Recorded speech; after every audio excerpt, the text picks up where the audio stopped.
Hi there and welcome. This is one part of my series where I break down the many messy stages towards obtaining a minimal lifestyle. In this video, I share with you the emotional stages that has tremendously helped me realize, accept, and let go of the emotional baggages in my life. It then led me to asking, what is it I really want?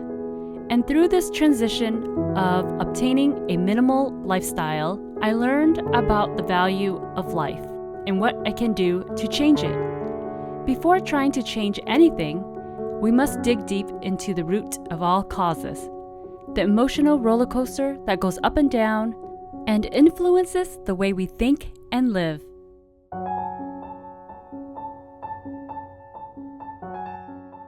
Hi loves, it's Anne. Welcome to my channel. So first of all, just want to give you a little disclaimer that this is not the kind of minimalist video you will see with optimal space and minimal furniture. In fact, this is the process, the messy process towards minimalism that I am sharing with you. I see a lot of great inspirational videos out there that I truly love and enjoy about minimalism, and they're all very aspirational. However, there is a messy part that can come with this. I really admire those people who can just let go of things over a span of a day, a week, a month, a year, whatever it is that takes them to get there. I really admire the fact that they can let go and live that type of lifestyle.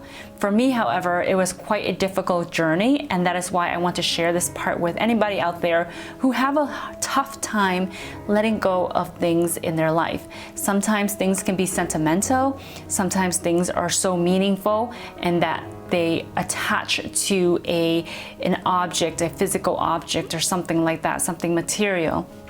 Or it's maybe our belief that we hold on to, a belief that is no longer serving us. So overall, my objective with you today is just to share with you the messy process that it can take. Sometimes I know that when I look at certain content and I see that ideal lifestyle of minimalism, it can be discouraging because I feel like that's too hard to accomplish or to live by, and I would have this idea stuck in my head of what it is, when in fact minimalism is relevant to where you are in your lifestyle. So through my transition, I've come to many different types of definition of what minimalism is, and therefore I want to share it with you in today's video. The first chapter in my story is the emotional purge. Now, the way that I was raised, I'm pretty sure a lot of people can share certain similarities to this, but we're all kind of raised to believe in a certain way, depending on our culture, depending on our parents, depending on our environment. So there's a lot of moving parts to how a person is raised, and that is one of our biggest influence on how we think today. Sometimes we hold on to certain beliefs because that's all we know, and we would not be aware that it no longer serves us. That is why sometimes we feel stuck. But altogether, when you can become aware and when you have a desire to feel more uplifted, when you have a desire to feel more free and to escape the way that you are feeling, then that is when you take your first step towards living a more uplifting lifestyle. Growing up altogether, I was raised to think that wealth equals happiness because my family had so little. I was raised in a small country town in Vietnam. My family and I were refugees, and so we had very little and we had nothing when we arrived to America. My parents really worked hard for whatever they earned, and so that mentality of work hard for what you want was engraved in our heads, and also the mentality of wanting more in order to feel like you succeeded. Because my parents also didn't have the opportunity for an education like they would like to, they then see that as more of an opportunity for my sister and I to achieve. And so the expectation was like this. And we were raised to think that we have to live a certain way in order to be accepted into our family, our culture, our society. Growing up with my mother was quite the most challenging for me because I felt like nothing was ever good enough. And so through my transition to adulthood, I just kind of became obsessive with being the best that I can be. Most of the focus of what success is usually revolved around material things, having lots of money, wealth, and just having a big home, brand new car. Like, that is the ideal lifestyle that was kind of engraved in my head. And so I feel like most of the time I was always competing with myself yesterday. And that was very hard because I always had this idea in my head. If I did less than what I did yesterday, then that means I failed.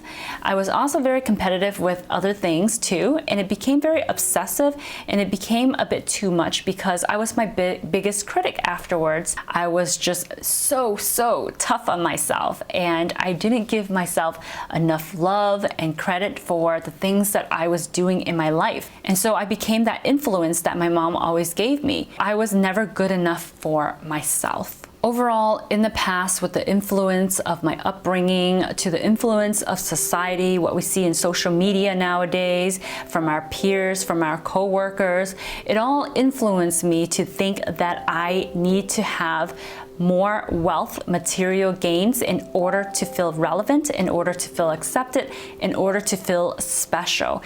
And so that really put me in this position of always working hard in order to get that.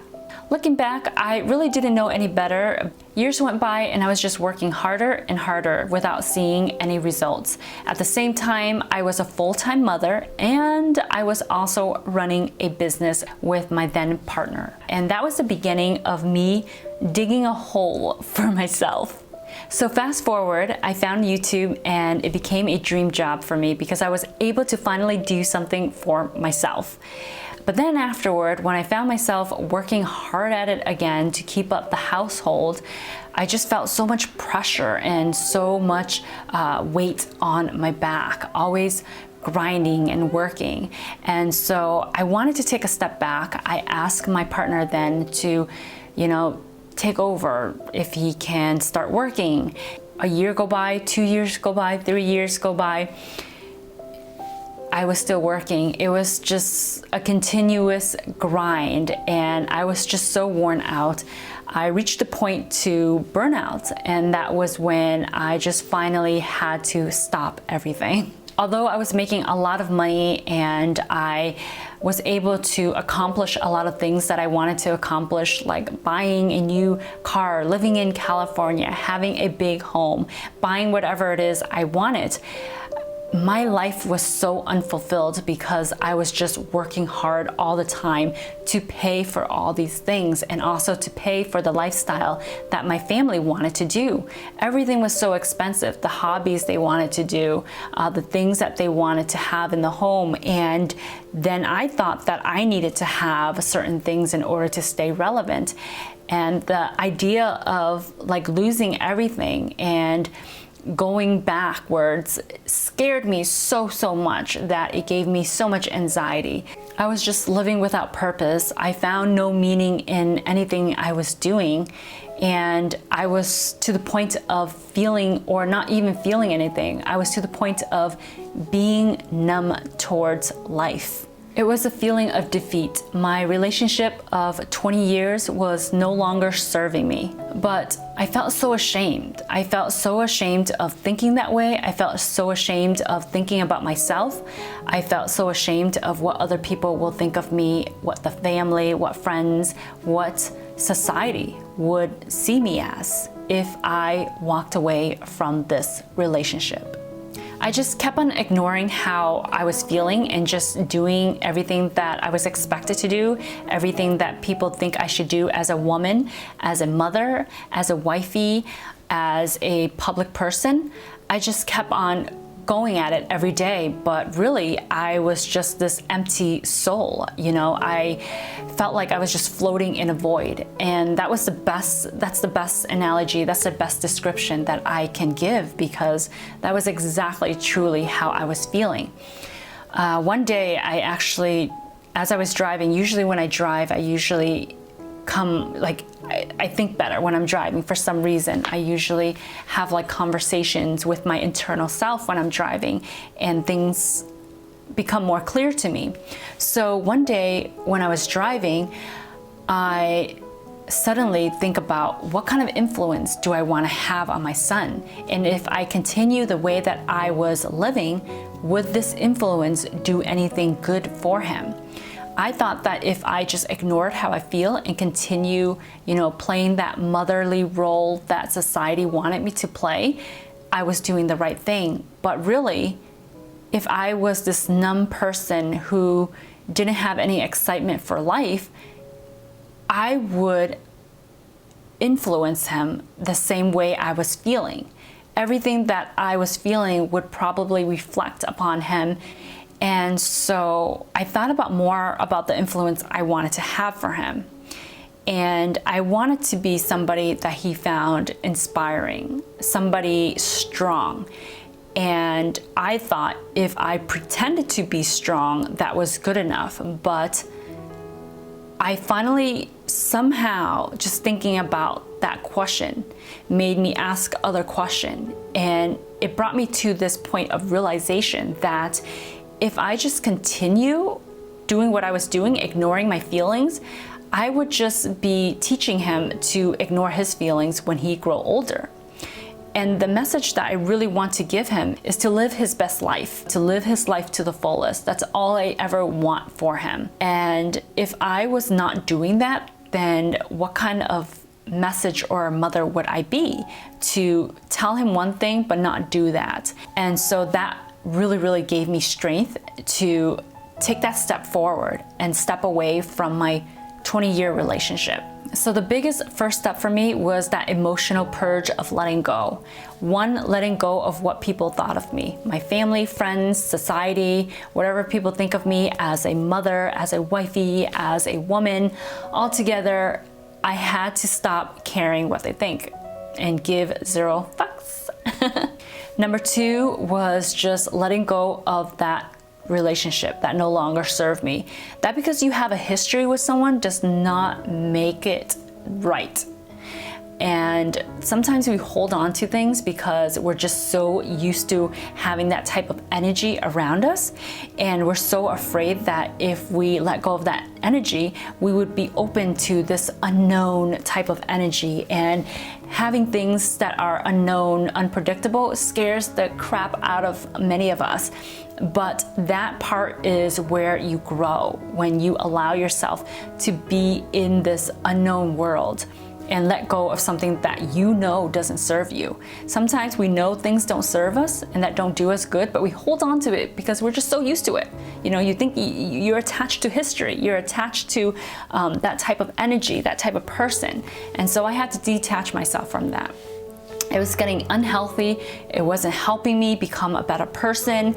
I felt like it was just a lot of baggage on me. And then the third and biggest one was letting go of my mother's acceptance. I stopped caring about her opinions.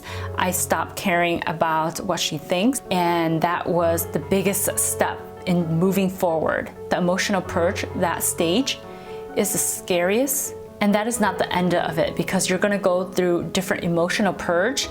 But for me, at that point in my life, that was the biggest emotional purge that I made, because I was very conscious and aware of it. And when you are conscious and aware that you're letting go of this, that will give you freedom. That will set you free. When people think about minimalism, they just think about a lifestyle. And maybe it's just a lifestyle for some people. But for me, it starts with becoming free within myself, becoming free from who I thought I was, becoming free of ideas, attachment to habits, attachment to people, attachment to certain emotions. You know, sometimes we're addicted to hurting ourselves emotionally, and we have to learn how to recognize that and let it go. Thank you so much for staying towards the end of this video. I really appreciate your time and support. I really had a great time filming and just talking to you about my process, my journey, and I can't wait to share with you part 2 on the exterior side, the exterior stage, the purge of this journey. So I will be talking to you very soon. Love you. Ciao.